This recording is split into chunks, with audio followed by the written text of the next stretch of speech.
নমস্কাৰ বন্ধু বান্ধৱীসকল, কি খবৰ? আপোনালোকৰ সকলোৱে ভালে চাগে? কৃষ্ণ চাইটিয়া চেনেলটিলৈ সকলোকে স্বাগতম জনাই পুনৰ ভিডিঅ'টি আগবঢ়াই দিছো। আজি আছো সি চাপাখোৱাৰ এজনী বা ঘৰত। তেখেতে মোক সদায় নিমন্ত্ৰণ কৰি থাকে তেখেতৰ ঘৰলৈ, আৰু তেখেতৰ ঘৰলৈ অহা প্ৰায় নহয়েই। যিহেতুকে আজি সময় পালো সেয়েহে তেখেতৰ ঘৰত সোমাই যাওঁ বুলি আহিলো, আৰু তেখেতে আমাক অহাৰ কাৰণে খুব ভাল পাইছে। তেখেতে আমাক সৰুকৈ মৰম যাচিবলৈ খুজিছে, আৰু তেখেতক মই চিনাকি কৰি দিম। আহকচোন তেতিয়াহ'লে চাওঁ। এয়া হৈছে আমাৰ শদিয়া জানমণি বা, আৰু তেখেতৰ এটা ফেচবুক পেজ আছে, আপোনালোকে সকলোৱে ফ'ল' কৰি দিব। কৈ দিয়ক কিবা এটা। নমস্কাৰ সকলোকে। আমাৰ এই কৃষ্ণ শদিয়া আমাৰ ভাল ফেচবুক পেজ এটা আছে। এওঁৰ ভিডিঅ' খিনি মই বহুত চাই ভাল পাওঁ। এওঁ এজন নাট্যকাৰ, গীতিকাৰ, বহু কাম কৰি যায়। সেইটো কাৰণে মই ভাল লাগি কাৰণে মাতিলো আমাৰ ঘৰলে এদিন আহিবা দেই বুলি কৈছিলো।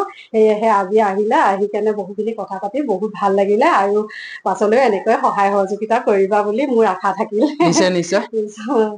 ধন্যবাদ। ধন্যবাদ ধন্যবাদ। আৰু আজি ভিডিঅ'টো ইমানেই আছিলে। নেক্সট এটা ভিডিঅ'ত লগ পোৱাৰ আশাৰে আজিলৈ বাই বাই।